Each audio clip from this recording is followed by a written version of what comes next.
দীপালি সেজে উর্মি ও কুন্তলার চক্রান্ত ভিডিও করে সকলের সামনে সত্যিটা ফাঁস করলো দীপা। হ্যাঁ বন্ধুরা, এমনটাই দেখতে পাবো আমরা অনুরাগের ছোঁয়া ধারাবাহিকের আগামী পর্বগুলোতে।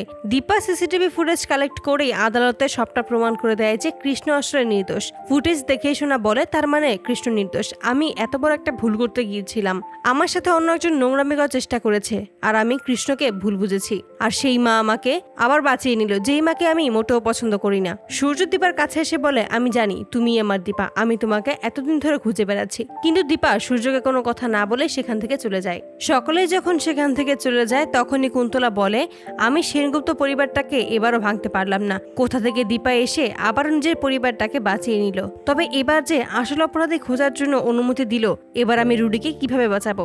রূপা কৃষ্ণের কাছে এসে বলে, মা সবসময় বলতো সত্যের জয় হয়, আমি তোমার সাথে আবারও থাকতে চাই কৃষ্ণ। কৃষ্ণ তখন বলে, যেখানে আমাদের বিশ্বাসই নেই সেখানে আমরা সংসার করব কিভাবে রূপা? আমি এই সম্পর্কটা আর রাখবো না, আমি এখান থেকে অনেক দূরে চলে যাব। ঠিক তখনই সেখানে সোনা এসে উপস্থিত হয়। তখন দীপা সোনাকে বলে, আজকে যা হয়েছে তার জন্য শুধুমাত্র তুই দায়ী। তোর বোনের সংসারটা ভাঙছে শুধুমাত্র তোর জন্য, কারো সম্পর্কে কিছু না জেনে লড়াই করতে চলে এলি এখানে। সোনা তখন বলে, আমার জন্য কারোর ক্ষতি হোক এটা আমি চাই না, আমি এই সবকিছু ঠিক করে দেবো, তবে তোমাকে কোনোদিনও আমি ক্ষমা করব না। তখনই সোনা কৃষ্ণকে দাঁড় করায় আর বলে যে, আমি সরি, আমি ভুল করেছিলাম, আমি বুঝতে পারিনি সেটা তুমি ছিলে না, কিন্তু আমার ভুলের জন্য তুমি রূপাকে কেন কষ্ট দেবে? কিন্তু কৃষ্ণ কোনো কথা না শুনে যখন চলে যাবে ঠিক তখনই সোনা কৃষ্ণকে দাদা বলে ডাকে আর বলে যে, তোমার বোন প্রথমবার তোমার কাছ থেকে কিছু চেয়েছে আর তুমি সেটা ফিরিয়ে দেবে। অবশেষে কৃষ্ণ রাজি হয় এখানেই থেকে যাওয়ার জন্য।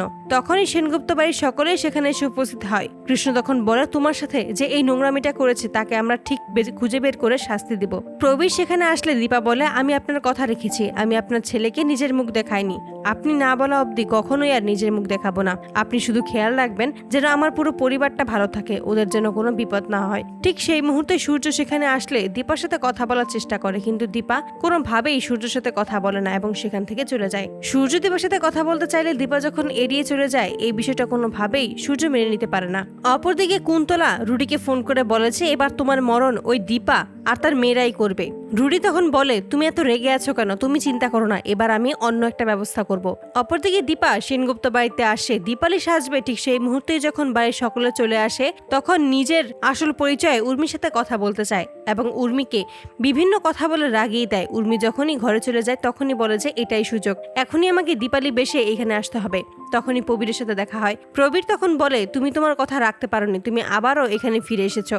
তখনই দীপা মনে মনে বলে যে, এবার আমি এই বাড়িতে আবারও ফিরবো, তবে দীপালি হয়ে। দীপালি সেজেই বাড়ি ফিরে আসে এবং সিদ্ধান্ত নেয় যে এবার ডাক্তারবাবুকে সে সুস্থ করে তুলবেই। ওই কুন্তলা ও উর্মির ওপর নজর রাখে এবং দেখতে পারে যে সূর্যকে সকল স্মৃতি ভুলিয়ে রাখার জন্যই দুধের মধ্যে ভুল ওষুধ মিশিয়ে দিচ্ছে আর সমস্তটাই ফোনে ভিডিও করে নেয় দীপা। এভাবেই উর্মি ও কুন্তলার চক্রান্ত সকলের সামনে ফাঁস করে। তো বন্ধুরা, তোমরা এটাই তো চাও জন্য এভাবেই দীপালি সেজে উর্মি ও কুন্তলার চক্রান্ত ভিডিও করে সকলের সামনে সত্যিটা ফাঁস করে? কমেন্টে জানাও। আর নিয়মিত আপডেট পেতে আমাদের চ্যানেলটি এক্ষুনি সাবস্ক্রাইব করে পাশে থাকো। ধন্যবাদ।